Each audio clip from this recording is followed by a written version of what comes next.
안녕하세요. 이호석의 여의도 스타들. 굉장히 오랜만에 찾아뵙게 됐는데 사실 저희가 좀 준비한 게 있습니다. 제가 오늘은 혼자 있는데 앞에서 강의해 주실 분이 저기 서 계십니다. 안녕하세요. 삼성자산운용의 ETF 컨설팅 본부장 최창규 본부장님 모셨습니다. 안녕하세요. 예, 안녕하십니까. 예, 이런 자리인지 모르고 나왔습니다. 이런 자리인 줄 알았으면 안 나왔을 텐데요. 왜요? 뭐 앉아서 차분하게 진행하는 줄 알았는데 네네. 저 혼자 벌서는 기분으로 이렇게 서 있습니다. 아니 저도 앉아보지 못하겠습니다. 여기 앉아가지고 지금 네. 이게 형님을 모셔놓고 네, 그리고- 대선배님인데. 네, 그리고 결정적으로 저는 여의도가 아니라 강남역인데 네네. 이런 코너에 모시다니 이건 너무 예의가 아닌 것 같습니다. 참고로, 이거는 여의도는 그 상징적인 의미입니다. 예, 참고로 삼성자산운용은 강남역 삼성전자 빌딩에 있습니다. 네, 알겠습니다. 네, 네. 저희가 이제 이 기획을 네. 최창규 본부장님하고 하게 된 이유가 시장이 하락하고 그러면 네. 사실 개인 투자자들 입장에서는 속이 상하잖아요. 네, 네, 속이 네. 상하니까 사실 누군가 적이 있었으면 좋겠다. 네. 나 때문이 아니야. 이거는 저 어떤 나쁜 놈들이 이런 맞아요. 이런 뭔가 세력 그 걔네들이 만들어서 주가를 빠뜨리고 막 이런 거 아닌가 네. 라는 그런 생각을 하시는 분들이 있는데 네. 우리가 조금 더 냉철하게 좀 볼 필요가 있는 것 같아서 한번 네, 맞습니다. 어때요? 저도 이제 요즘 유튜브를 보면서 공부를 많이 하고 있고 우리의 존경하시는 이호석 그 네, 모습. 사부님과 함께 네. 좀 방송을 좀 많이 보고 있는데요. 항상 오르는 건 선이고 뭐 주식시장이 빠지는 건 악이다라는 이분법적인 관점으로 모든 걸 시작을 하시더라고요. 네. 그래서 빠질 때 어김없이 등장하는 게 첫 번째가 선물 세력들, 세력. 네, 옵션 세력들, 아, 공매도 세력들. 맞아. 이런 놈들이 어김없이 시장을 빠뜨렸다. 이런 쳐죽일 놈들, 뭐 이런 용어들을 좀 많이 네네네. 쓰시고요. 또 올라갈 때는 모든 게 묻혀요. 그렇죠. 네. 아니 그 세력이 어디 갔지? 예, 그 빠질 때 그 빠지기 숏 포지션을 잡았던 세력들이 올라가면 다 장렬하게 전사를 했을 거지 않습니까? 네. 그때는 또 그들의 이야기가 슬그머니 사라져요. 아하. 특히 뭐 공매도도 마찬가지인 게 장 빠질 때는 공매도 하는 애들이 이득을 받겠죠. 그렇죠? 네. 근데 장이 올랐으면 어떻게 됐을까요?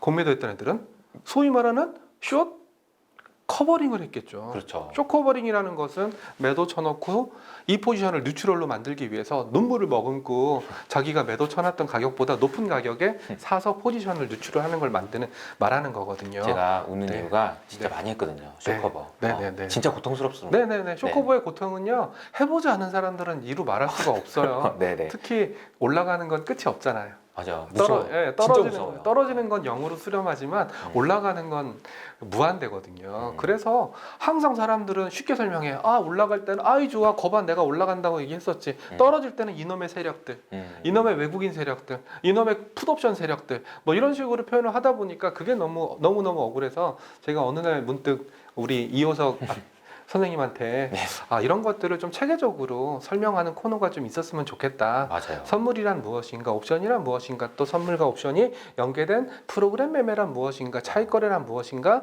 또 만긴 날에는 어떤 현상이 일어나나 이런 얘기를 한번 했으면 좋겠다라는 생각을 서로 네. 교감을 했었고요. 오늘 어렵게 제가 오늘 판교에서 세미나가 끝났는데 판교에서 여기까지 종로 상가에서 안국역에서 내려가지고 아이고. 여기까지 걸어오게 됐습니다. 참고로 간단하게 제 소개 좀 드릴게요. 그러니까 이제 네. 이런 얘기를 해주시겠다고 했는데 네. 아니 그 본부장님께서 여기 계시기 전에 뭘 하셨던 분인지 네네네. 그 얘기를 해주셔야 네. 듣는 사람 입장에서 그래 저 정도면 뭐 네. 진짜인가 보다 이렇게 네. 할 거 아니에요? 네.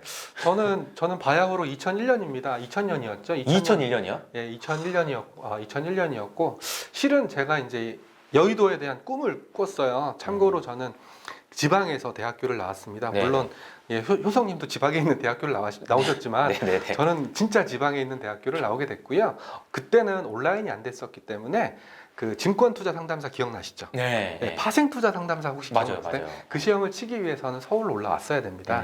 그래서 접수를 해서 서울 올라와서 여의도에 딱 원서 접수하러 왔는데 와 증권 회사들이 쫘르륵 있으니까 너무나 멋있어 보이는 거예요. 아니 그래서 그때 검정색 양복 입고 돌아다니는 네. 사람 너무 멋있어가지고 네네네. 그리고 대학생 때 진짜 막 네. 와 멋있다 막 이랬던 것 같아요. 네네. 그리고 특히 목걸이 막 뭐 명찰 이거 걸고 다니면 뭐 미생 보셨죠? 네, 너무 멋져 보이는 거예요. 그래서 저는 나의 꿈은 증권사다라고 생각을 했었고 증권사에서 뭐 하는지 몰랐어요. 네, 뭐 하는지 몰랐었는데 면접 질문이 그거였어요. 야, 증권사가 뭐 하는 데야? 라는 면접 질문이 왔었거든요. 네네. 네, 증권사는 뭐 주식이라든지 브로커리지 매매를 하는 것이고요. 참고로 제가 이제 처음 면접 봤던 회사가 LG 투자증권이었어요. LG 투자증권. 네, 그러니까 다른 회사들은 삼성증권, 현대증권. 근데 얘만 LG 투자증권인 거예요. 아, 그러네. 그래서 지점을 찾아갔죠. 저 투자증권인데 증권은 알겠는데 투자가 뭐예요? 그랬더니 그때 종금 라이센스가 있었대요. 아. 네, 종금 라이센스 종합금융의 약자고요. 네. 옛날에 90년대 대학교 나오신 분들은 아마 1순위가 종금사였던 걸로 알고 있는데 외국계 자금을 뭐 들여와서 그거를 달러로 들여와서 원화로 환전해서 달러 자금을 빌려준다든지 이런 종합금융을 했던 회사인데요. LG종금이라는 회사가 있었거든요. 네네. 예, 뭐 불행하게도 IMF 사태 때 좀 힘들어지면서 증권사랑 합병하면서 LG종금과 LG증권이 합병하면서 LG투자증권이 된 거고요. 그 투자, 종금에 해당되는 업무를 할 수 있어서 LG투자증권이었던 거예요. 네네네. 그래서 저는 증권은 뭐 대충 알고 있으니까 그 얘기 했었고 LG증권은 투자 업무도 합니다라는 얘기를 해가지고 합격을 했죠. 아. 네, 그래서 아니 어디서부터 오신 거예요 지금? 예, 예. 아니 판교에서 오신 것만큼 예. 굉장히 지금 과거에서부터 쭉 설명을 해주셨습니다. 이런 얘기를 종금이 여기까지. 이런 얘기를 드리는 이유가 네. 이제 거기에 파생되는 파생 얘기를 드리기 위해서 한 건데 파생되는. 네, 그렇게 해서 제가 2001년에 LG 투자증권으로 입사를 했어요. LG 투자증권. 네, 근데 저는 아무래도 좀 지방에서 대학교를 나왔기 때문에 처음에는 어디서 근무를 했냐면 구미지점에서 근무를 했어요. 예. 예. 네, 구미지점에서 근무를 했었고요. 제가 이렇게 판서를 빨간색으로 하는 이유는 삼성자산 코덱스의 색깔이 빨간색이기 때문에 알겠습니다. 판세를 이렇게 하는 역시 겁니다. 본부장님답게. 예. 자, 입사를 했는데 2001년에 무슨 일이 일어났었죠? 9월 달에? 9월 달에? 네, 2001년 9일인가? 맞습니다. 역시 우리 효성님은 제가 그날 생각나요. 예, 그 날이 생각나. 예, 저도 그날이 생각나는데요. 이때 제가 2001년 1월 달에 입사를 했어요. 1월 달에 입사를 해서 이제 구미지점에는 아마 2월 달인가 3월 달에 이제 신입 교육 맞고 네네. 이제 배치를 받았는데 9.11 테러가 일어나게 됐었어요. 근데 9.11 테러가 일어났는데 이게 뭐 한국 증시랑 무슨 상관이야 라고 생각하시는 분들이 많을 테고 저 역시도 그런 사람 중에 한 명이었는데요. 자, 9월 달에 뭐가 있죠? 9월 달? 네, 동시만기가 있었죠. 아. 이때 제가 기억하기로 만기 날이 9월 13일인가가 이제 동시만기였어요. 네. 그러니까 이 9.11 테러가 일어나기 전에는 예를 들어서 지금 설명드리겠지만 풋옵션. 풋옵션. 네.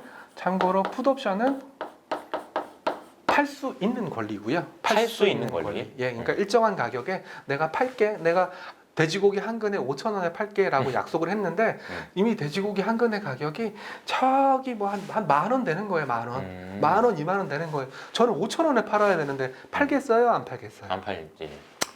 그런 것들이 이제 5,000원에 팔 수 있는 권리들이 뭐 거의 이제 돼지고기가 만 원, 2만 원, 3만 원, 4만 원에 거래되니까 거의 똥값이었죠. 아하. 똥값이었죠. 에이, 포기. 네, 포기. 어차피 이거 뭐 팔 수도 없는 네, 근데 9.11 테러가 꽝 터지면서 그때 기억나실 거예요. 삼성전자 하한가, LG전자 하한가, 상한가 된 거 있었어요. 뭐였을까요? 뭐야? 뭐 네, 풍산.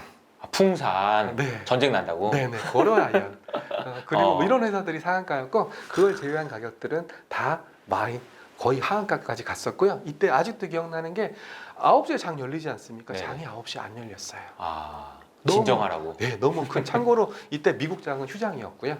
한국 장은 이제 야 이게 무슨 우리나라랑 무슨 상관이야? 그러면서 한국 장은 1시간만 있으면 진정되겠지. 10시에 열렸어요. 근데 거의 대부분의 종목들이 하한가. 그때는 상한가 한가가 지금 30%지 않습니까? 그쵸. 그때 코스닥은 12%였고요. 코스피는 15%였어요. 네, 전 종목이 하한가. 그러면 이 팔 수 있는 권리, 즉 나는 5,000원에 팔게. 지금 시세는 만 원, 2만 원, 3만 원에 하는데 5,000원에 팔게. 이런 권리는 거래가 안 될 거지 않습니까? 그쵸. 이게 만 원, 2만 원, 3만 원 하던 게 제가 어떻게 됐다 그랬죠? 다시 5,000원에 내려왔나? 5,000원 밑으로 내려와 버렸어요. 막 5,000원, 4,000원, 3,000원 뭐 이러면서 거의 똥값에 거래되는 이 풋옵션의 프리미엄이라고 부르거든요. 이게 대박이 났어요. 그랬겠네. 네, 대박이 나면서 이때부터 한국 사람들의 마음속에는 뭐가 불붙는다? 대박이다 저거. 대박의 꿈. 어떤 상품? 어떤 풋옵션. 상품? 옵션 상품에 옵션. 대한. 저도 마찬가지예요. 저도 이때는 몰랐어요. 그러면서 제가 이런 시장이 있구나. 이런 한국에는 이런 유명한 파생 상품 시장이 있구나.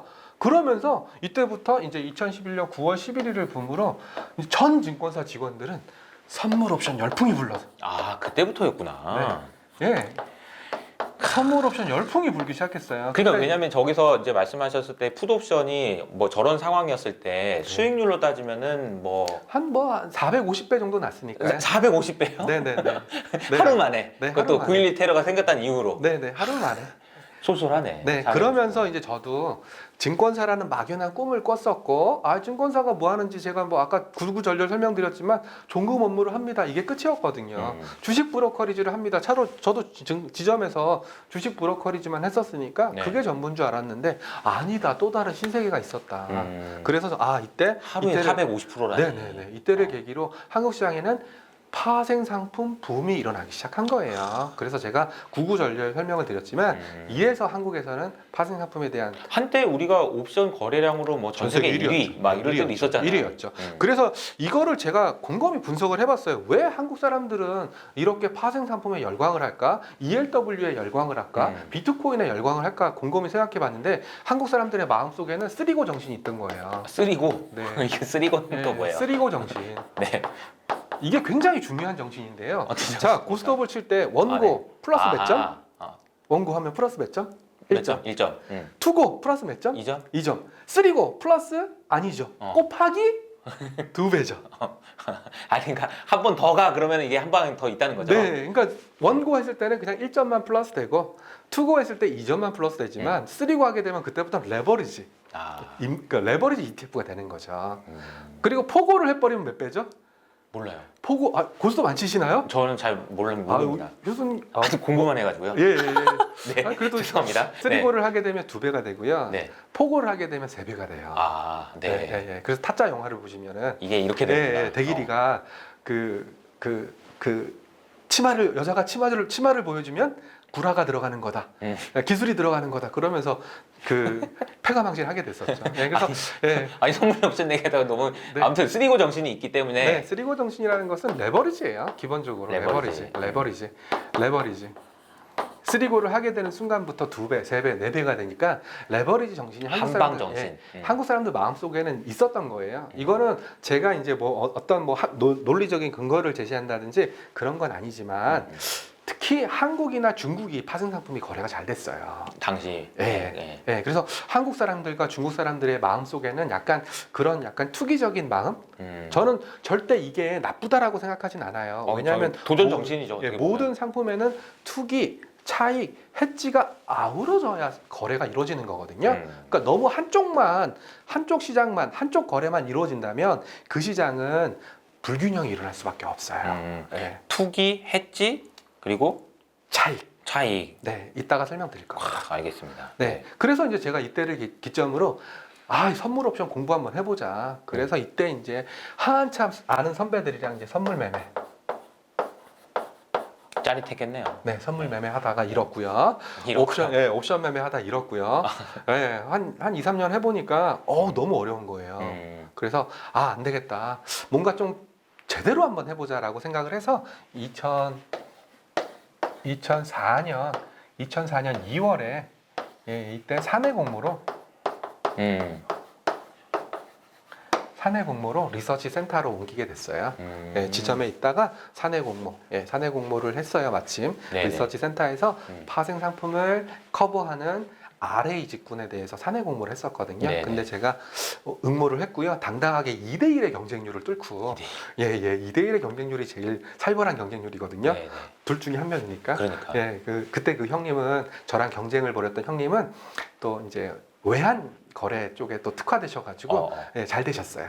그래서 제가 그때 제가 떨어졌어야 되는데 제가 떨어지고 그분이 됐어야 그분이 했던 일을 내가 했을 텐데 이런 후회를 하고 있습니다. 그래서 2004년부터 뭘 커버했었냐?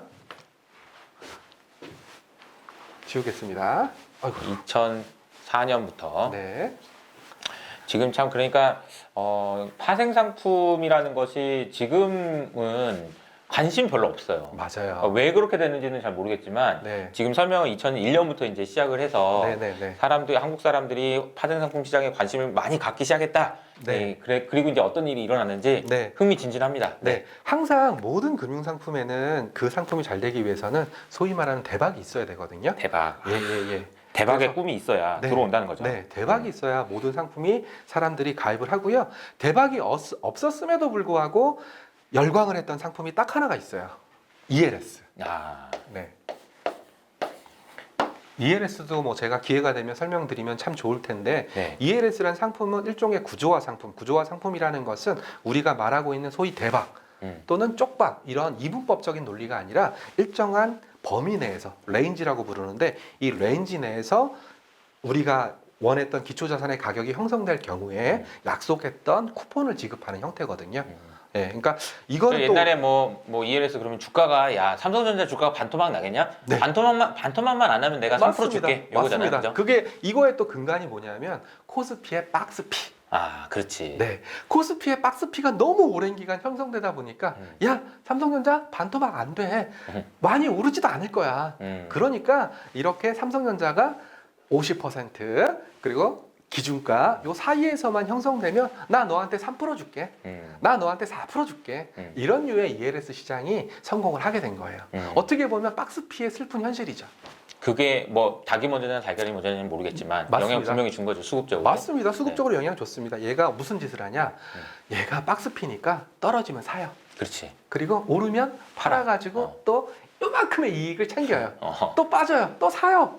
또 올라요. 또 팔아요. 그래서 또 요만큼의 이익을 차곡차곡 쌓는 티끌모아 태산 전략이거든요. 네. 그거를 저희는 뭐라고 부르냐면 볼 트레이딩, 변동성 트레이딩. 이라고 부르는데 이런 상품도 있었지만 이 상품도 굉장히 잘 팔렸어요. 전 세계 유례가 없을 만큼 한국만 잘 팔렸던 상품이에요. 진짜 ELS가 정말 네. 그런 거잖아요. 그러니까 야 삼성전자가 50%만 안 빠지면 4%를 줄게라고 네. 얘기한 사람은 네. 그 어떤 행동을 해야 되냐면 오르면 팔고 빠지면 사는 행동을 해야 맞아요. 그걸 개런티를 해줄 수 있다는 거잖아요. 네네네. 그리고 그런 또- 일을 하다 보니까 시장이 박스피를 형성하는데 그렇죠. 영향을 많이 줬다. 그렇죠. 그래서 대표적인 ELS의 기초자산이 뭐였냐? 코스피 200, 삼성전자, 그리고 은행주, 통신주, 뭔가 안정되면서 인컴이 나오는 그렇죠. 이런 형태의 기초자산들을 많이 선택을 했거든요. 그러다 보니까 시장이 코스피가 박스피에 갇혀졌던 중요한 이유 중에 하나죠. 네네. 예. 그래서 ELS가 대표적인 상품이었고요. 네. 그리고 또 이제 잘 기억 안 나실 텐데 ELW라는 상품도 있었어요. ELW. 예. Equity Linked Warrant. 에쿼티 링크드 시큐리티 그리고 에쿼티 링크드 워런트. 워런트. 워런트라는 것은 우리가 뭐 소위 말하는 뭐 증서. 증서. 근데 여기서는 뭐 제가 이제 계속 반복적으로 말씀드리지만 권리, 권리 같은 걸 워런트라고 많이 표현하는데 이때 이 ELW라는 놈이 누구 때문에 대박이 났냐면 하이닉스. 이게 언제였냐면 2008년 이후였어요. 2008년 금융위기 터지고 나서 그때 이호석 애널리스트님도 기억나시겠지만 하이닉스 주가가 얼마였죠? 그때 지금보다는 엄청나게 쌌을 거지 않습니까? 네네네. 근데 하이닉스 그때 제가 기억하기로는 5,000원 미만이었어요. 네. 하이닉스라는 이름도 아니었죠. 현대전자였죠. 맞아요. 네, 현대전자 ELW가 이제 살 수 있는 권리, 아까 제가 9.11 테러 때 돼지고기를 팔 수 있는 풋옵션 가격이 거의 9.11 테러 터지기 전에는 똥값이었다가. 똥값이었다가 9.11 테러 빵 터지면서 기초자산 가격이 급락해버리니까 이 워런트 가격이 10배, 20배가 아니라 몇백 배가 낮다라고 말씀드렸지 않습니까? 네네. 똑같습니다.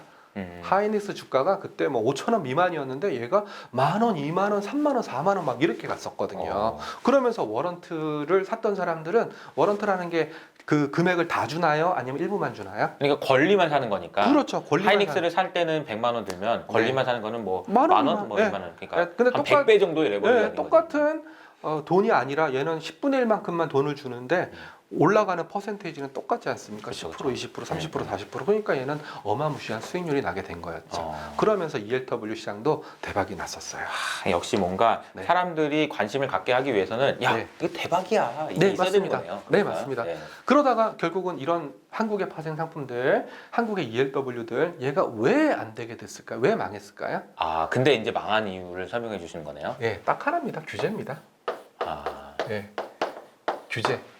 비트코인 망하게 할 수 있는 이유 망하게 할 수 있는 방법 딱 하나입니다. 규제해버리면 됩니다. 앞으로 비트코인 거래하는 놈은 죽여버리겠다. 아, 너무 네. 너무 심한 거 아니에요? 너무 심한가요? 네네. 뭐 그런 식의 그런 건 그 정도는 아니지만 어쨌든. 실제로 중국에서 그렇게 했지 않습니까? 어쨌든, 네, 중국에서 네네. 비트코인 거래하는 놈 뭐 사형시키겠다. 뭐 그 마이닝 하는 업체들 다 문 닫아라. 전기 다 끊겠다. 막 이렇게 강력하게 규제를 했었고 그런 규제가 발생했을 때 실제로 비트코인 가격은 떨어지지 않습니까? 맞아요. 이런 파생 상품들은 일종의 약속. 우리가 이렇게 레버리지는 몇 배를 줄 거냐. 그리고 어떻게 이제 포지션을 몇 개월까지 가질 수 있게 해줄 거냐. 그리고 만기 청산을 얼마나 할 거냐. 이런 식의 규칙을 딱딱딱 만들어 놓거든요. 네네. 주식이라는 건 규칙이 있나요? 몇 시부터 몇 시까지 거래하면 됩니다. 끝. 이게 규칙의 대부분이지 않습니까? 그렇지만 파생 상품 ELW, ELS는 규칙들이 되게 많아요. 그래서 그 규칙들을 조금만 강화시켜 버리면 매매하기가 힘들어지거든요. 그러면 지금은 선물 옵션 매매하시는 분들 거의 없어요. 왜 없냐? 이 규제가 너무나 강하고 또 선물 옵션 매매를 하기 위해서는 교육도 있어야 돼요. 아, 공부를 해야 되는구나. 네네네. 네네네. 그러니까 이제 그런 것들이 엄청난 규제가 됐었고요. 그리고 또 한 가지 제가 역사를 설명드리는 이유가 뭐냐면은 이런 역사를 알아야 지금의 왜 규제들이 발생했는지 왜 지금은 안 되게 됐는지 그런 히스토리를 알 수 있기 때문에 제가 구구절절 설명드리는 거고요. 네. 그리고 또 한 가지 중요한 게 뭐냐면은 또 이런 역사라든지 만들어낸 배경이라든지 이런 걸 알아야 사람들이 거짓말 하는지 안 하는지 알 수 있는 거죠. 아, 그래, 맞아. 우리 처음 시작한 게 그것 때문이었는데. 네네, 그렇습니다. 그래서 이제 제가 2004년부터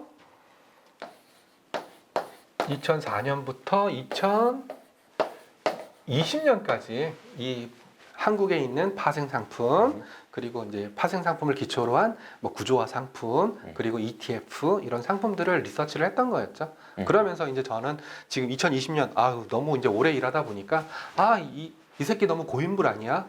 뭐 이런 얘기도 좀 많이 들었었고요. 2020년은 작년이네요. 예, 그렇습니다. 작년. 네, 그러다가 이제 도저히 이제 저도 이제 너무 이룰 만큼 이뤘고 또 앞서 말씀드린 대로 규제 리스크라든지 이런 게 너무 세다 보니까 좀 딴 거 하고 싶다. 그래서 2020년에 이제 제가 이제 LG증권으로 입사를 했는데 지금은 NH증권이거든요. NH증권에서 인덱스 개발팀을 했어요.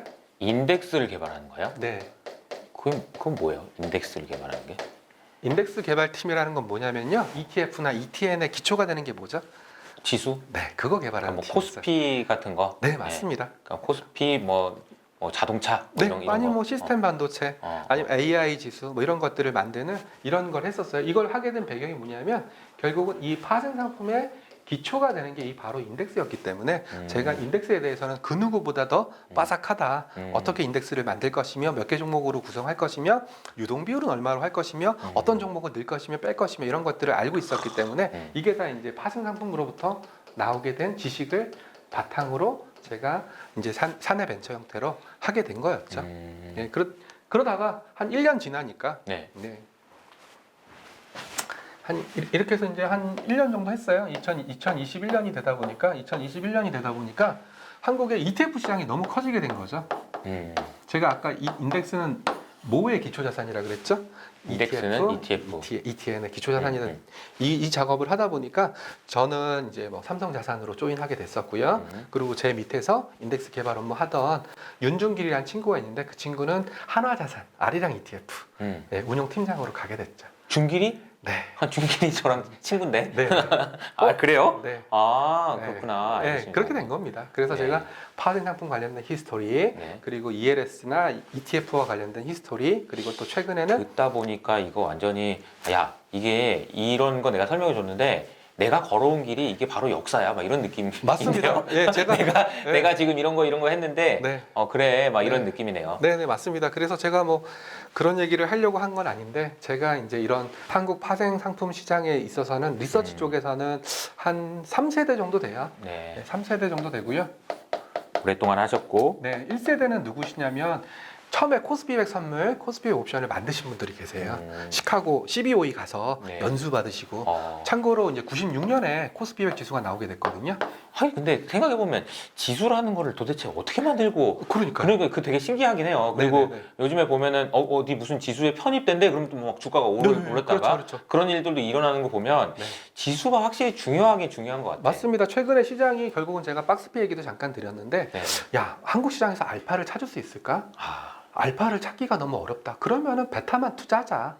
그러다 보니까 한국 시장은 이렇게 지수, 특히 대표지수 중심으로 시장이 형성되게 된 거죠. 네. 그게 이제 이효성 애널리스트님 말씀하시는 한국이 박스피에 갇히게 된 중요한 원인 중에 하나예요. 네. 네. 그래서 이제 96년에 처음 코스피 200을 만드시고 네. 또 코스피 200 선물이 97년에 나왔거든요. 그리고 98년에 옵션이 나왔거든요. 이런 걸 만드신 분들이 1세대. 그리고 2000년 초반에 이제 그러면 이런 시장을 한번 분석해 볼까라고 했었던 분들이 2세대라고 하실 수 있는데 2세대 애널리스트가 삼성증권의 정규훈 위원님 그리고 지금 미래에셋증권의 심상범 위원님이 2세대 애널리스트라고 생각하시면 되고요. 저는 그 밑에서 이제 배웠던 3세대 애널리스트였던 건데 지금은 파생 시장이 워낙 규제가 심해지고 하다 보니까 지금은 파생을 전문으로 분석하시는 친구들은 거의 없고요. 맞아요. 네, 거의 없고 대부분 다 ETF로 외도를 하셨죠. 맞아요. 네, 그래서 지금은 ETF 하시는 애널리스트 분들이 상당히 많으시더라고요. 네, 그래서 제가 요즘은 주로 이제 세일즈 하는 게 ETF가 시장에 어떤 영향을 미칠까, 또 시장은 ETF에 어떤 영향을 미칠까. 그래서 제가 이제 요즘 방송에 나와서 얘기하는 게 네. 주로 이제 ETF의 기초가 되는 인덱스, 네. 그리고 인덱스에서 어떤 종목이 들어갈지 빠지는지, 네. 그리고 또 최근에는 K 메타버스 ETF들이 그렇죠. 대거 상장하면서 K 메타버스 종목들이 어떻게 됐죠? 많이 올랐죠. 네, 많이 올랐죠. 누가 먼저냐? ETF 때문에 얘가 올랐냐? 얘 때문에 ETF가 올랐냐? 서로 주고받았냐? 뭐 이런 것들을 이제 그런 것 같아요. 블랙락도 지수를 만들고 ETF를 새로 만드는 게 네. 블랙락이라는 회사 입장에서 보면은 야 대박 상품 만들어가지고 많이 팔자 이러려면 네. 먼저 만들어야 되는 거잖아요. 네, 네, 그 네. ESG도 그런 이유 때문인 맞아요, 거고 맞아요, 맞아요. 만들어 놓으면 돈이 들어오면 네. 얘네들 이 비클이 또 주식을 사고 이런 네. 현상이 계속 반복되니까. 네, 맞습니다. 그래서 이제 ETF에 쓰는 가장 일반적인 전략은 깔아놓자 전략이에요. 어떤 테마가 터질지 모르니까 메타버스도 깔아놓고 수소차도 깔아놓고 먼저 깔아야 되겠지. 네네. 그리고 뭐 그냥 깔아놓고 언젠간 터지겠지. 2차 전지가 대표적인 깔아놓자 전략이었거든요. 2차 전지 테마 ETF가 3년 전에 나왔어요. 안 팔렸거든요. 안 팔리다가 작년 올해 막 이렇게 대박이 났죠. 네, 그래서 저는 이제 그런 걸 보면서 시장이 좀 많이 변하고 있다. 이제는 ETF 중심의 이제 패시브 중심의 수급도 좀 어느 정도 중요하지 않겠냐. 물론 시장 전체를 보시는 매크로, 금리, FX 이런 걸 아우러 보는 것도 중요하겠지만 결국은 사람들의 싸움이니까 누가 많이 사냐, 어떤 종목을 사냐, 기계적으로 사냐, 따뜻한 감성으로 사냐, 아니면 뭐 김탁 그 매니저님처럼 치밀하게 분석을 하고 사냐, 아니면 저처럼 ETF 매니저들처럼 그냥 지수에 종목이 편입되어 있으면 기계적으로 사냐. 네, 이런 것들이 시장을 만든다라고 생각을 하고 있습니다. 네. 재밌네요. 네. 그리고 이제 그럼 세력 얘기하나요? 네네네. 지금부터 세력 얘기를 할 겁니다. 근데 세력 본 적 있으세요? 아유, 전 많이 보죠. 지금 오늘도 이제 호주에 있는 후배랑 또 통화하고 형 요즘 뭐 어떻게 지내? 뭐 그런 얘기 하면서 그 사람들이 세력이라고 네, 맞습니다. 추정되는 사람들인 거죠? 네, 맞습니다. 그분들 많이 직접 만나보신 입장에서 네. 한번 얘기해 주신다면 네네네. 어떤 얘기를 할 수 있을까요? 네. 자, 이제 옛날 얘기입니다. 이제 코스피 200 선물 중심으로 말씀을 드릴 거고요.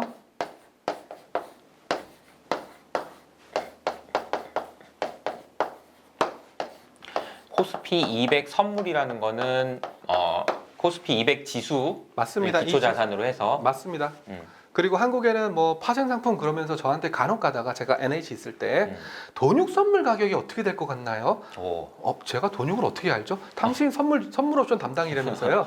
이런 질문을 받았습니다. 돈육 선물은 어디 가서 물어봐야 되죠? 축협 가서 물어보면 됩니다. 네. 마장동에 계신 분들이 훨씬 더 가격을 잘 깨고 있기 때문에 제가 그렇죠. 도저히 할 수 없습니다. 한국에서는 다양한 파생 강국이야라고 얘기하지만 한국은 자원 있나요? 없죠. 철광석 있나요? 없죠. 그리고 기름 나오나요? 없죠. 그럼 한국에서 유가 선물이 잘 될 이유가 있을까요? 없을까요? 없죠. 한국은 수입만 거래를 할 이유가 없으니까. 네, 수입만 하면 되니까. 자, 한국에 콩 나오나요? 콩 안 나오죠. 굴이 나오나요? 안 나오죠. 한국 나오는 자산이 없어요.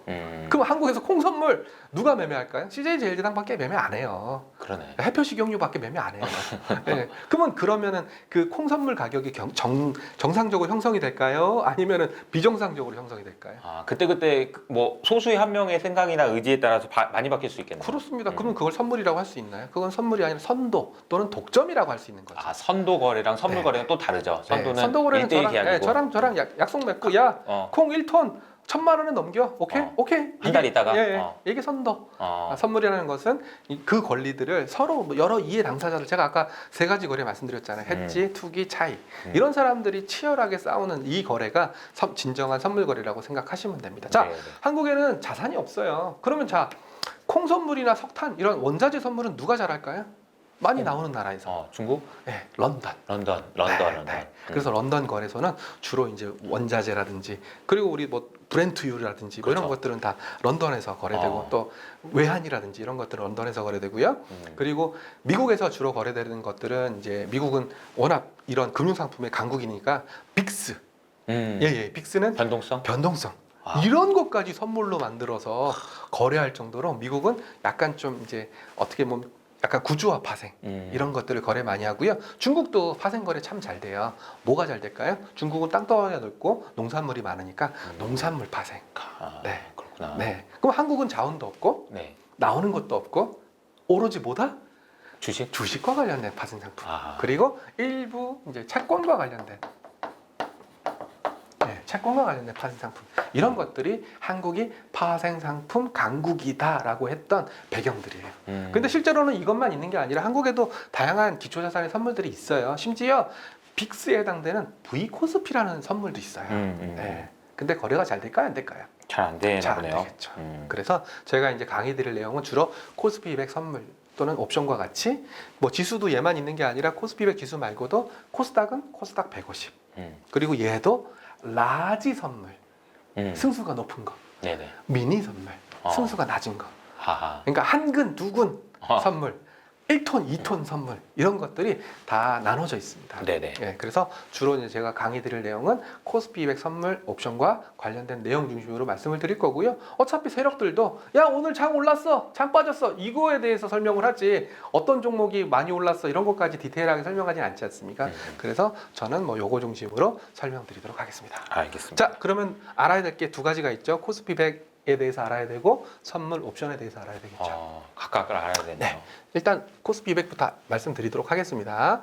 저게 참 궁금하긴 해요. 왜 200개 종목은 왜 저기 들어가 있을까? 네.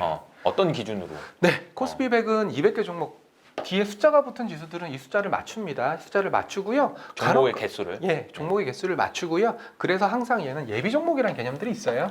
예비 종목. 네, 그러니까 옛날에 시험 보고 네, 네, 예비 합격 뭐 이런 거 네, 비슷한 맞습니다. 거네요. 네, 뭐 이호성 애널리스트님 뭐 예비 합격했을 리가 없으니까 잘 모르시겠지만 정시 합격했으니까 잘 모르시겠지만 그러면 이 예비 종목을 만들기 위해서는 학과가 있어야 되겠죠. 그렇죠. 예, 학과는 긱스를 씁니다.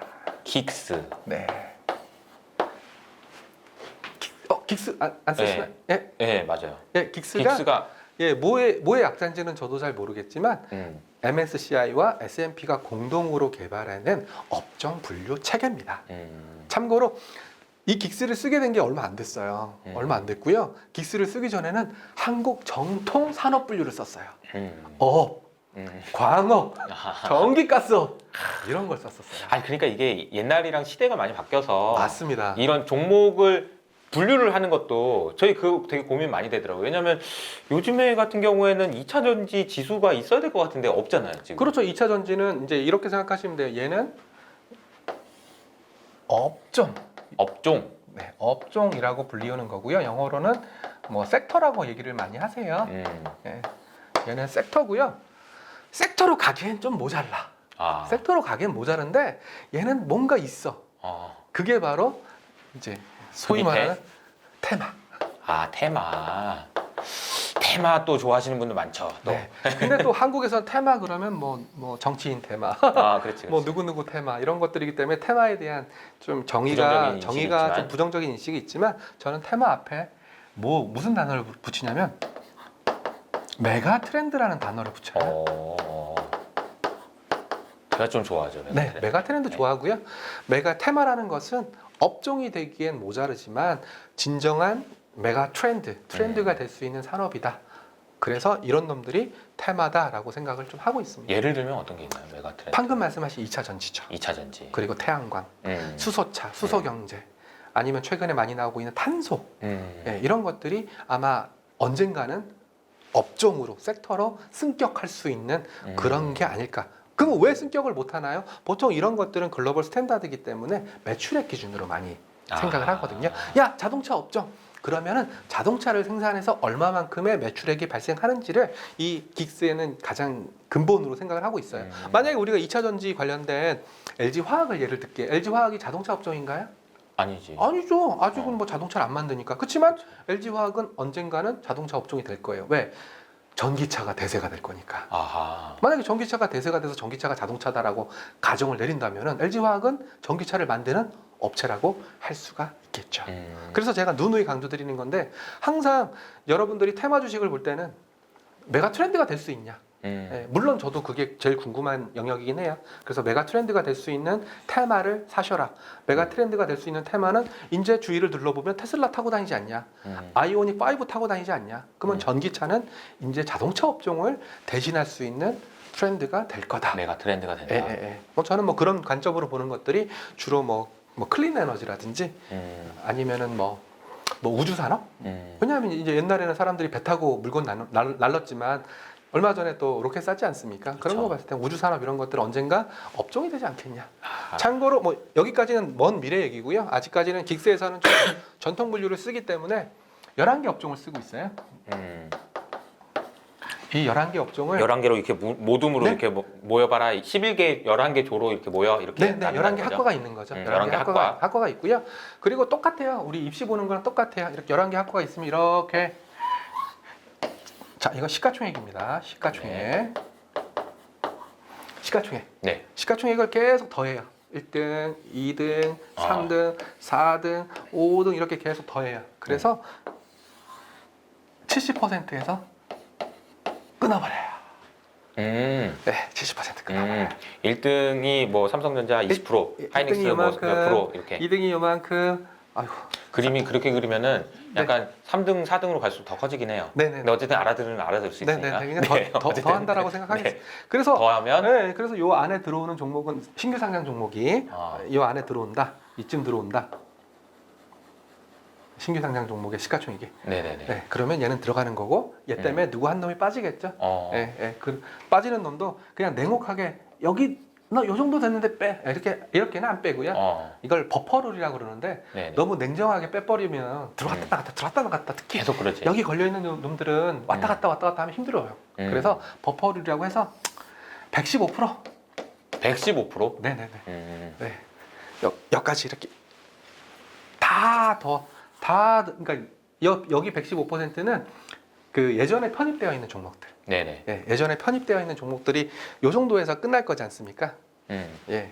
이게 좀 그런데 잠깐만요. 70%로 하면은 그러니까 예를 들어 삼성전자가 20%예요. 네. 하이닉스가 뭐 10%예요. 네. 이런 식으로 하다 보면은 예. 뭐 한 몇 개 한 뭐 200개 정도 되나요? 70%까지 보통 이제 하려면?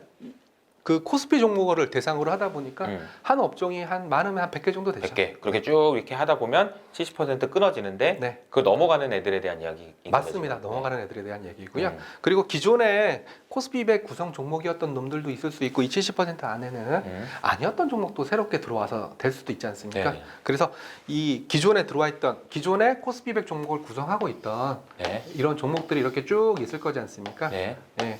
근데 쭉 있는데 이제 쭉 하면은 이 정도 선에서 끊기는데, 예. 근데 이제 신규 종목이 들어가다 보면 기존에 노란색이었던 요쯤 뭐 위치할 수도 있지 않습니까? 예. 왜냐하면 누군가가 또 이렇게 들어와 버릴 수도 있으니까.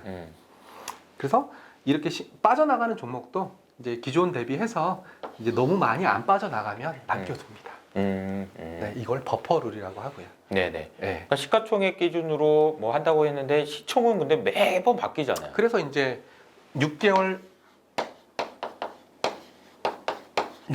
평균 시총을 씁니다. 네. 평균을 내는구나. 네, 평균을 내줍니다. 한국은 한 번만 잘 보면 되는 게 아니고 네, 한국은 6개월 내내 시험을 잘 봐야 되네. 네, 근데 MSCI 같은 놈은 참고로 MSCI는 글로벌 인덱스 사업자입니다. 평균을 쓸까요, 안 쓸까요? 얘들은 화끈하거든요. 얘들은 그래요? 특정 날짜. 아 진짜. 하루. 대박. 네. 그러니까 MSCI가 맞추기 어려운 거예요. 한국은 평균을 쓰기 때문에 어지간하면 틀리지 않아요. 또 이런 방식을 쓰게 되면 최근에 급등한 놈들 이런 놈들이 이제 화두가 되는 건데 평균 치면 급등해도 어차피. 네, 이 정도밖에 반영 안 돼서. 네. 그래서 MSCI는 그 하루면은 진짜 네. 천당과 지옥을 왔다 갔다 하네. 그러니까 최근에 급등 종목들이 그런 이슈에 걸리는 경우가 꽤 많죠. 아 그렇구나. 네. 이거 주가 올라서 시가총액이 넘어버리면 오예 그래가지고 이제 네. 등수 우리 다 합격 막 이런 거잖아. 네. 그럼 저기 안에 들어가면 뭐가 좋은 거예요? 자, 여기 들어가게 되면 뭐가 좋냐면요. 네. 자, 이런 방식으로 들어가게 되고요. 이런 방식으로 들어가다 보니까 이제 무슨 문제가 발생하냐면 이것도 대학교 학과랑 똑같아요. 어. 인기학과, 비인기학과. 아하. 예, 그러겠네. 인기학과는 한국에서 인기학과는 주로 어떤 업종일까요? 뭐 IT? 맞아요. IT는 너무 빡센 거예요. 아 들어가기가. 네. 그리고 또 은행. 아. 은행은 왜 빡셀까요? 기존에 있는 놈들이 너무 커서. 아. KB, 뭐 신한 이런 놈들이 워낙 큰 놈들이 들어가 있으니까 다른 해성과 지방은행이 들어가기가 어렵구나. 네, 지방은행 들어가기 어렵지만 해성과 같은 카카오뱅크는 들어가지 않습니까? 그러네요. 예, 이 해성과 같은 카카오뱅크가 100년에 몇 번 나올까요? 아. 예, 그러니까 이런 산업들은 종목이 안 바뀌는 거예요. 이게 바로 고놈이구나. 네, 시가총액 방식 지수의 문제점. 음. 이게 시가총액 방식의 문제점이에요. 너무 큰 놈들이 있으면 그 고인물들이 들어가 있는 업종, 바뀌어가 어렵구나. 통신업종. 그건 뭐 계속 세계이니까. 예, 바뀔까요? 그러니까 이런 업종들이 이제 계속 그러니까 결국 무슨 문제가 발생하냐? 이런 전통적인 긱스에 근거한 시가총액 방식의 지수는 신성장 산업을 못 담는다. 아, 네. 그러겠네. 네, 이게 바로 이제 코스피 200의 이제 한계가 될 수도 있는 거예요. 네. 그리고 또 한국에서 두 번째 문제 뭐냐면 아까 IT가 제일 힘들다 그랬잖아요. 네. IT가 왜 힘들까요? 누구 때문에? 삼성전자. 맞습니다. 삼성전자 때문에 힘듭니다. 제가 너무 커가지고. 네, 너무 커서. 삼성전자가 제가 알기로 코스피 전체로 따져도 23% 정도 네, 그리고 되는 데가 코스피 200에서 거의 한 30% 가까이 됐어요. 200에서는 30% 가까이 되고 네, 그죠? 네, 네, 네. 그러니까 업종으로 따지면 더 비중이 높은 거 그렇죠. 아니야? 그렇죠. IT 업종 같은 경우에는 굉장히 비중이 높은 거죠. 그러다 보니까 코스피 100은 IT 비중이 높고 코스닥 150이란 코스닥 지수는 어떤 업종의 비중이 높을까요? 코스닥에서는 150. 바이오 업종 비중. 바이오 업종. 셀트리온 헬스케어. 최근에 뭐 2차 전지들이 많이 올라오긴 네, 했어도 그렇죠, 그렇죠. 그래도 뭐 바이오가 여전히 많죠. 예, 예, 예. 그래서 저는 이제 모든 지수를 보실 때에는 좀 이제 균형 감각. 왜냐하면 지수를 만드는 이유는 얘는 그 대학을 나타내는 거거든요. 그 대학이 뭐 A 학과, B 학과, C 학과의 커트라인이 고르게 분포돼야 좋나요? 아니면 어떤 과는 굉장히 낮고 어떤 과는 굉장히 높으면 그거는 약간 좀 불균형. 그렇죠. 네, 종합대학이라고 할 수 없지 않습니까? 코스피 100은 종합대학이거든요. 음. 자, 이 얘기를 왜 꺼냈냐면 과거. 자, 96년에 코스피 200이 만들어졌다 그랬어요. 96년부터 2000년. 2만 년으로. 예, 2만 년. 아우. 예. 2000년. 예. 이때 당시에 코스피 200에서는 어떤 종목의 비중이 가장 높았을까요? 그때. 네. 그때는 삼성전자 아니었나? 아니요. 그때는 삼성전자 아니었어요. 그럼 그때는 SK텔레콤? SK텔레콤이었어요. 그래서 어떤 일이 있었냐면 어떤 물고기란 놈이 물고기란 놈이. 네, 물고기. 참고로 이 파생 시장에서는 물고기 어류와 관련된 그 별칭을 많이 써요. 미꾸라지. 아, 예. 무슨 옛날에 악구리 낙지. 미꾸라지 뭐 이런 거. 자, 미꾸라지와 낙지의 공통점이 뭘까요? 싹 빠져나가는 거. 맞습니다. 역시. 예. 그러니까 그러면 이 말의 근거가 뭐냐면 얘는 이 코스피 100 선물 옵션은 양방향 매매가 가능하다는 거거든요. 양쪽으로 도망다니는구나. 네, 양방향 양방향. 매매가 가능하다는 거고 주식도 양방향 매매가 가능하지 않겠어? 라고 얘기하지만 주식은 일종의 롱온리 상품이죠. 그렇죠. 네, 뭐 대차를 해서 공매도 칠 수 있다고 하지만 그거는 뭐 누구나 일반적으로 할 수 있는 매매 기법은 아니지 않습니까? 그리고 또 그 대차를 공매도를 치기 위해서는 대차라는 비용이 지불해야 되고요. 또 그거를 또 팔아야 될 때 또 업택률이 또 적용되지 않습니까? 여러 가지 불편함이 있죠. 되게 불편함이 많죠. 근데 선물이나 옵션 같은 경우에는 그런 불편함 하나도 없이 떨어질 것 같아, 숏. 팔아. 올라갈 것 같아, 롱. 그러니까 거꾸로 얘기하면 올라도 깨지고 떨어져도 깨지는 그런 상품이거든요. 주식은 대체로 제가 아까 서두에서 뭐라고 말씀드렸었죠? 장만 오르면 아이 기뻐, 아이 좋아라. 모든 걸 다 잊어버리지 않습니까? 장만 떨어지면 이 나쁜 놈들 어떤 야 우리의 국민연금이 주식을 팔았어? 그러면서 장을 뺐어? 이 쳐죽일 놈들. 이런 식의 이제 욕설이 난무하지 않습니까? 근데 선물은 이게 일상이거든요. 그러다 보니까 살아남는 게 첫 번째예요. 네. 10번 맞더라도 한 번만 틀려버리면 아까 선물이나 옵션은 쓰리고 정신, 레버리지가 있기 때문에 레버리지로 패가망신하거든요. 그래서 선물이나 옵션 이런 매매를 할 때 트레이딩을 할 때 가장 1대 덕목은 리스크 관리예요. 생존을 위해서. 맞아요. 포지션 관리예요. 그래서 저는 첫 번째 세력이라는 표현을 쓰는 걸 굉장히 극혐하는 이유가 얘들이 이번엔 먹었어요. 다음에는 다음에 한 번만 틀렸으면 걔들 끝이거든요. 근데 우리는 그런 생각을 전혀 하지 않죠. 이번 이 순간 스팟 이때만 노리고 이 새끼들이 작전질했어. 근데 장이 오르거나 떨어졌어요. 그때는 얘들은 뭔가요? 그때도 얘들이 작전질 하다가 얘들은 망한 건데 그때는 왜 아무 얘기를 안 하죠? 이게 이제 소위 말하는 세력론의 가장 큰 허점이에요. 네. 자, 이때는 그러니까 세력이라고 우는 그런 분들도 리스크 관리를 하기 때문에 네, 그렇죠. 그렇다는 그리고 거죠.